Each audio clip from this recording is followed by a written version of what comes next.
जादुई टीवी। सुनो, तुम्हारे बाबूजी तो कब के गुजर गए।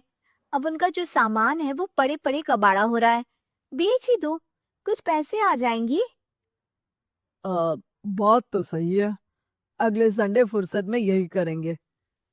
अगले संडे रोहित सारा सामान कबाड़ी को घर बुला के दे देता है। तभी उसकी नजर बाबूजी की पुरानी टीवी पर जाती है, जो इतने सालों तक कूड़े में पड़ी थी, फिर भी चमचमा रही थी। टीवी तो देखो, जैसे एकदम नई हो। हाँ, बाबूजी को टीवी देखना बहुत पसंद था। उनका सपना था कि वो टीवी पे आए। एक बार मौका भी था जब वो अपने गांव के गाने सुनाने किसी चैनल पर जाने वाले थे।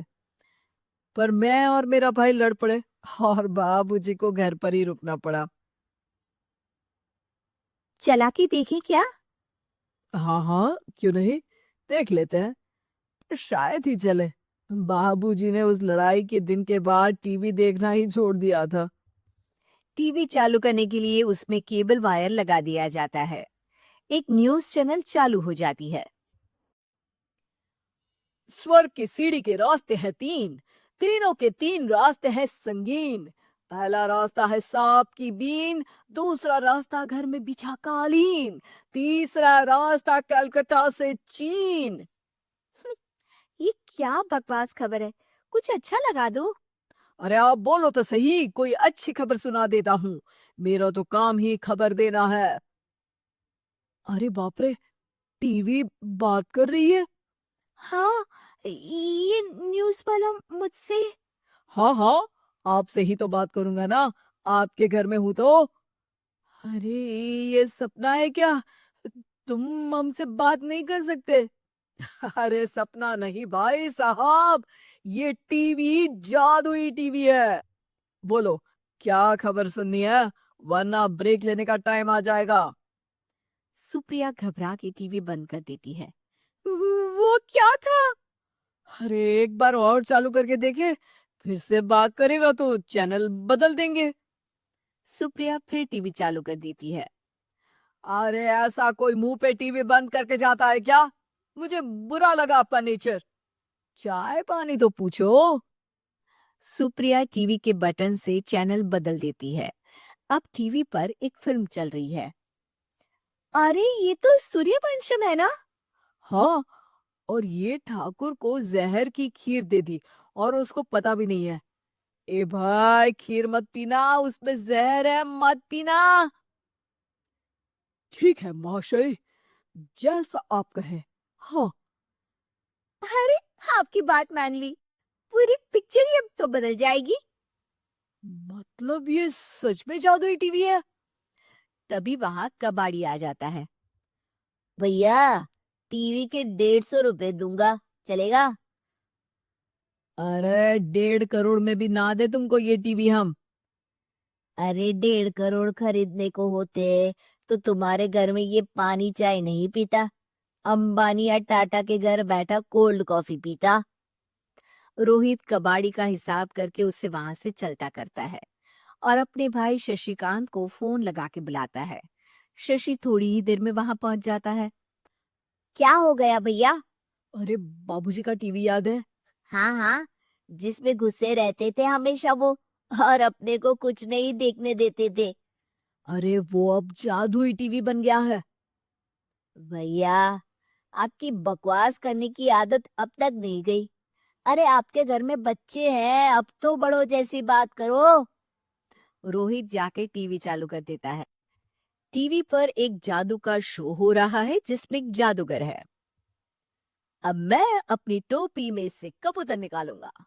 श्रिंग ब्रिंग शरिंग बम फोपा फुफी फुफा पाओ।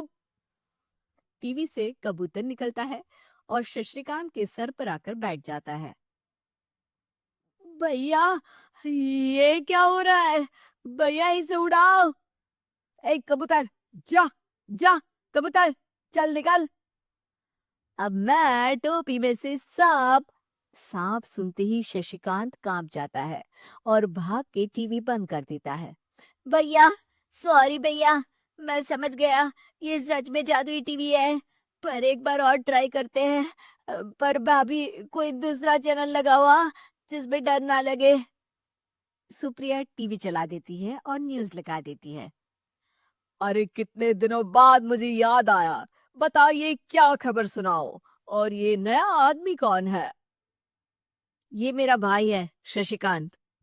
ओह यस, वही है ना जिससे तुम लड़ लिए थे किसी बात पे, और तुम्हारे बुढ़ाओ पिताजी गुस्सा हो गए थे और टीवी को संन्यास दे दिया था।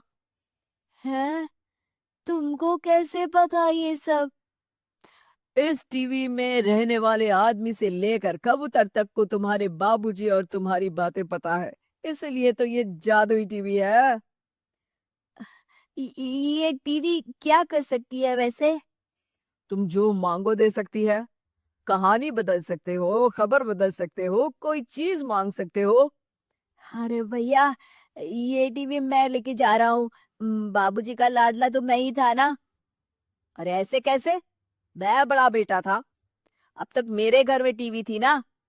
अब तक कहाँ गए थे पिताजी के लाडले? तुम्हारी गलती का एहसास भी है। अरे भैया, ज्यादा ना बोलो वरना भूल गए। आपके दांत तोड़ दिए थे मैंने उस लड़ाई में। मेरी बीवी के सामने मेरी बेइज्जती करता है। रुक। दोनों भाई हाथापाई पे उतर जाते हैं। रुक, बताता हूँ तुझे कि कौन बड़ा है। अरे छोटे का दम तो देख लीजिए आप। ये खबर आपके बापूजी को देता हूँ। तभी टीवी अचानक बंद हो जाता है। अरे, शायद टीवी नाराज हो गया। और लड़ लो। आए बड़े खली बनने। टीवी से एक तेज रोशनी निकलती है और टीवी में बाबूजी दिखाई देते हैं। बापूजी आप।